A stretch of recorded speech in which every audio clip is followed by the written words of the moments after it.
to talk about managing our emotional triggers. What I do in my consulting and coaching practice is I always emphasize self-awareness. We cannot effectively lead, manage, or influence anyone else unless we're able to lead, manage, and influence ourselves. And likewise with our businesses, we can't effectively grow our business unless we're effectively growing ourselves. And everything starts with self-awareness. And part of self-awareness is being aware of our emotions and particularly those things that trigger us. This is really what we mean by an emotional trigger. It's anything that is said or things, circumstances or situations or behaviors that we witness, and it creates an emotional reaction, a strong emotional reaction. That's really what a trigger is. And in many cases, our reaction is kind of a little bit exaggerated, or what I'd say a bit disproportionate to what the issue is. But what's really going on is subliminally, that trigger is tapping into something that we've experienced. It could be some type of trauma or something that an unresolved issue in us, and someone says something. It's called our hot buttons. Some people know how to hit our buttons. That's what we call a trigger. And so it's not what's going on at the time, but the meaning that we're giving it or what it means to us is what makes the trigger what it really is and the magnitude of the trigger. So just want to really, really level set. Now, in most cases, we associate triggers with anger or people getting mad or road rage. So that's the classic, typical type of trigger. But we have other emotions that are tied to trigger that are, that can trigger certain types of feelings. Fear is one. Sadness is another. So those are just different things. So trigger has, unfortunately, the connotations of something negative, but we can also have a trigger that has a positive emotion or brings back good memories as well. An effective way to influence someone or get someone to do something is to appeal to their emotions. And sometimes it may be a trigger for someone. And that if that's the case, it's in alignment with what you want them to do. And so one of the takeaways of this discussion is if we're not aware of our own triggers, other people may be, and we can easily be manipulated. So the thing is we cannot really manage our triggers if we're not aware of them. And so we're going to get into kind of different things we can do to become aware of what they are. Think about a situation in business that what situation in business immediately frustrates you or situations. Okay. So think about anything that from your day-to-day activities. There's certain things that frustrates us. Another one is, when do we ever feel disrespected?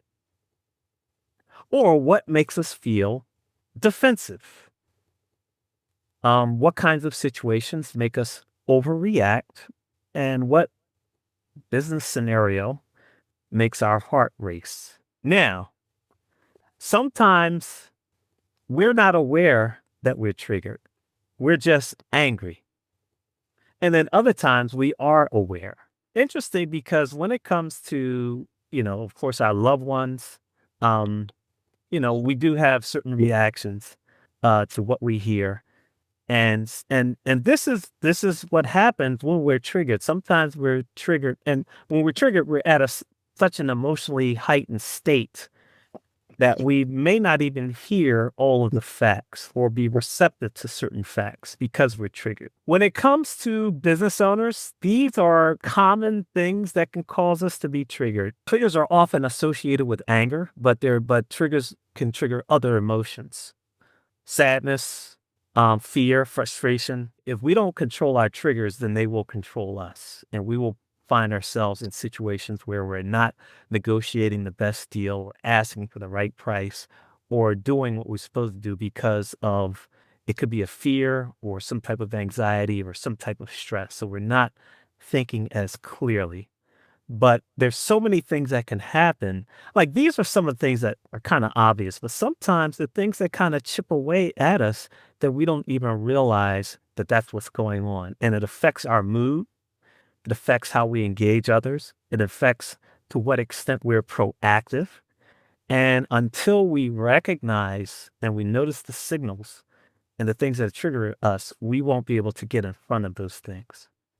Here are some things that how triggers affect our behavior. So they affect our behavior, they affect our thinking, our decisions, how we see the world. But these are just typical things that when we're triggered, we may happen. So when we're angry, we can snap at somebody else, an employee, raise our voice with somebody because we got into an argument with our adult son 15 minutes ago, or another relative just really kind of drove us crazy. So we don't know that we're coming off jumpy. Here's one thing, overreacting as far as sending an email. By the way, I've always been told never write an email when you're angry. If you're really angry, write what you want to write and then just pause or wait until the next day or next morning and then take all the emotional tone out of your email message. Some people avoid certain conversations or just withdraw. So these are just different ways that triggers can affect our behavior. They affect our decisions. So because we might feel afraid that we might lose an opportunity, we may go down on pricing, or we don't want someone to say no to us, so we might give them a deep discount. Our triggers affect our perceptions, how we see things, how we see situations. And so one perception is we assume that someone has bad intentions when they approach us something or we've witnessed certain behavior. We are not as open to neutral feedback. In other words, we might take things a bit personal.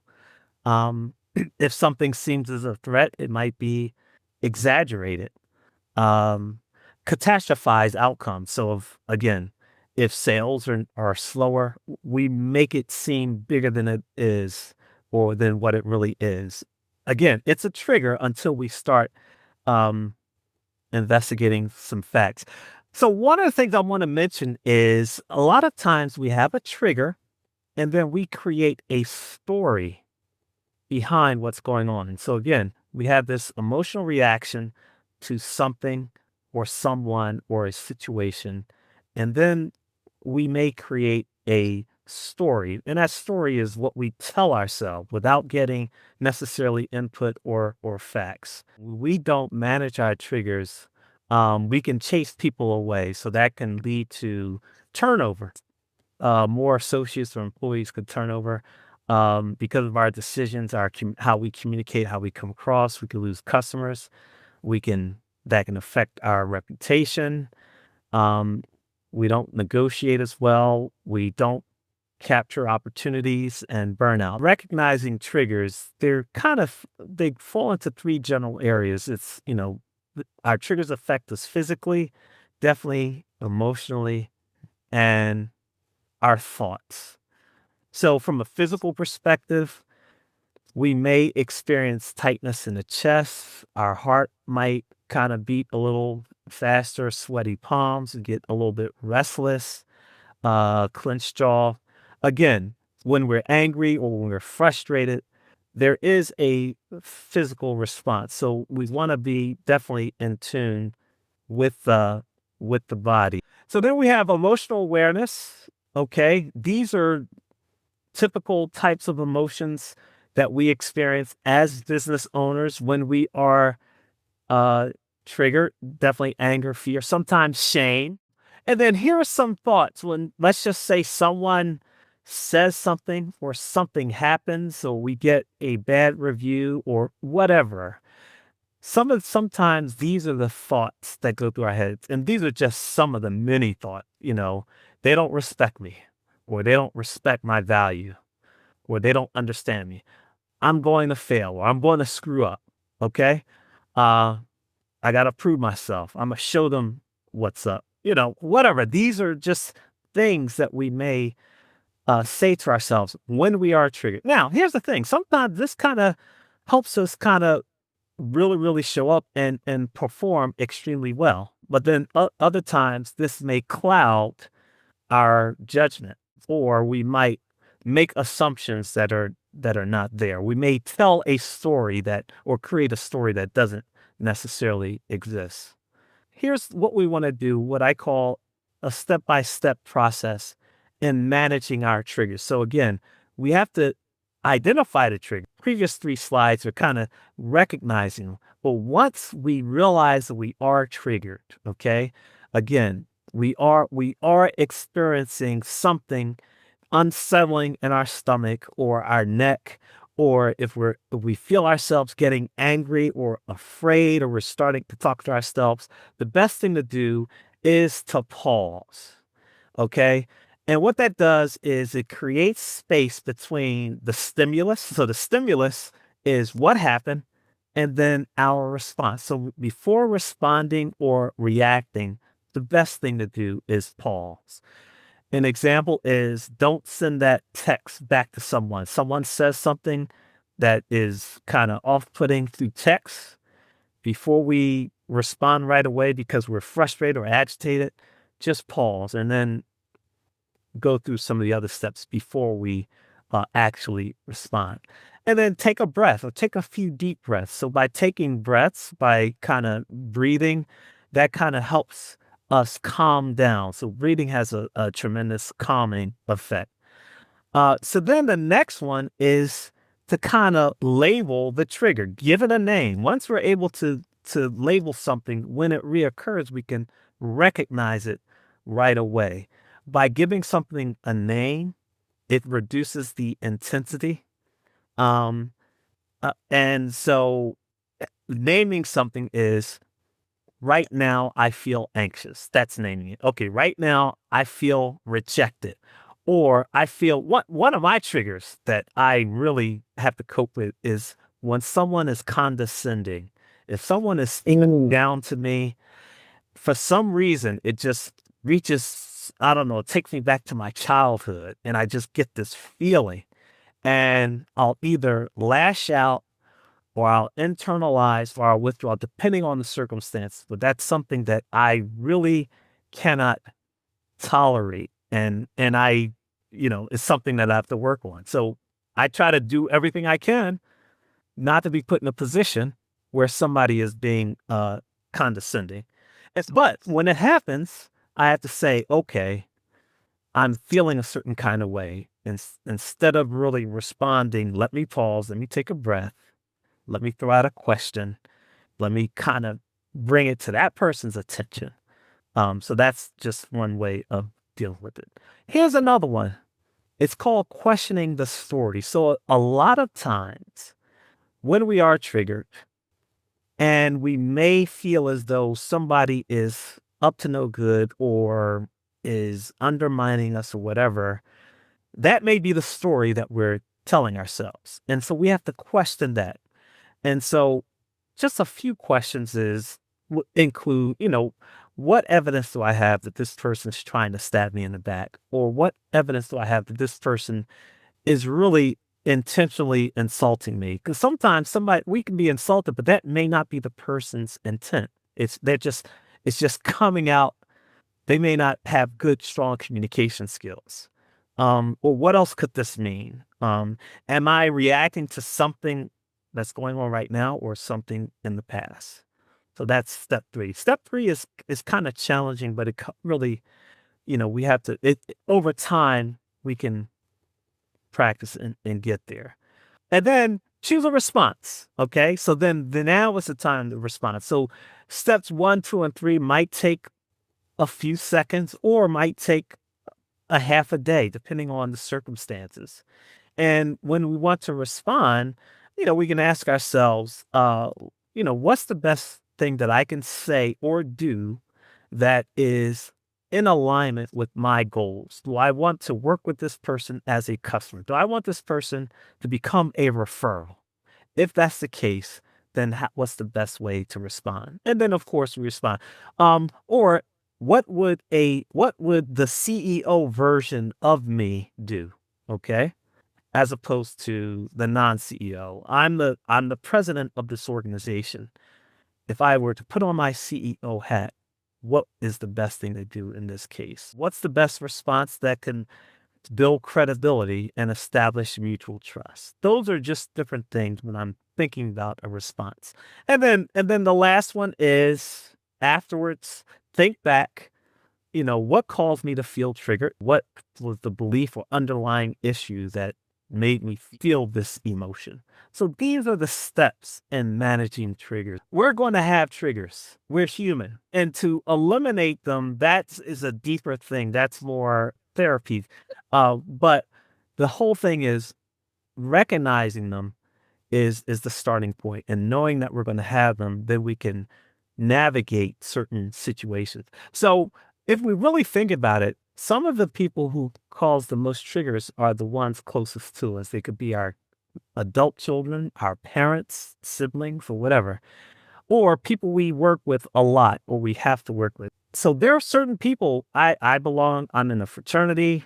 I have certain clients. And so certain people I know that it's going to be unavoidable. So I choose certain times of the day that I have to deal with certain people where I can either best respond to them, where I know that my energy is not going to be set.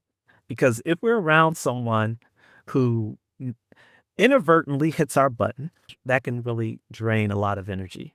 And so every day can be an exercise in managing our own triggers. I think we kind of talked about this one. Partnership betrayal. So a partner makes a decision without consulting you, or takes a client you introduce them to and works with them directly. We kind of talked about this earlier. What are some possible behaviors when this happens?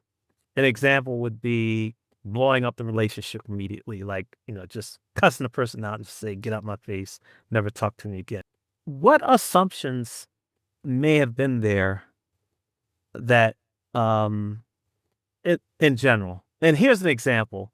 Are we assuming that our partner knew better, or did they not know better? This is one of those things, especially depending on the nature of the partnership. Um, First of all, people can only be held accountable for the things that they're responsible for. And people can only be are usually responsible for things that they agree upon. And so you have implicit agreements, which under common basic business practices, you should follow. And then you have explicit agreements. And so this is one of those examples where it's best to have everything outlined in whether it's a partnership agreement or operating agreement or whatever it is, so that it's very, very clear. Because sometimes, people can try to play as though, oh, my bad, I didn't know. Oh, so you can kind of, but it's always good to have that discussion whenever you suspect or whenever someone breaches your trust. So root causes of triggers, again, a lot of triggers represent how we were brought up. So sometimes we might have a scarcity mindset. So if we were brought up and we're used to not having things, if we were brought up in poverty, that we are probably likely to have a scarcity mindset. And when that's the case, sometimes our triggers can be based on not having enough resources, or we may feel that we're going to fail. Or here's one. It's called the imposter syndrome, when we feel as though we don't really measure up and we might be exposed. We may have certain experiences, childhood experiences that are related to money that we just haven't explored, or bad deals or bad business relationships in the past, and that can kind of seep into new relationships. And then sometimes our whole identity is tied to the success of our business. So that is, especially when we get a bad review, if we're too close, too personal to our business, we may take that personally. So these are just some foundations that are part of what triggers are tapping into that really creates an emotional response. This is our final slide. Our triggers aren't our weaknesses. Okay. So we might look at it as a weakness. We all have triggers. It's not being aware of those triggers is the weakness. And so we want to be aware of our weaknesses. When we're not aware of our hot buttons or our triggers, other people can manipulate us. And then it takes emotional discipline, and we can't outgrow our emotional discipline. So how we manage our emotions is what's key. We talked about taking that pause, like the first step once we feel that trigger, pausing before reacting. And so the space between that stimulus and that response is actually what we call leadership, and that's how effective we are. And then when we can't manage our triggers, that can cost us money. We can make rush decisions. We can put off or push away certain relationships and certain clients. And then it's all about self-awareness. And self-awareness is an ongoing activity, ongoing discipline, but it's what makes us uh, more competitive than other people to the extent that we're aware of ourselves, our strengths, our motivators, our emotional intelligence, our personal values.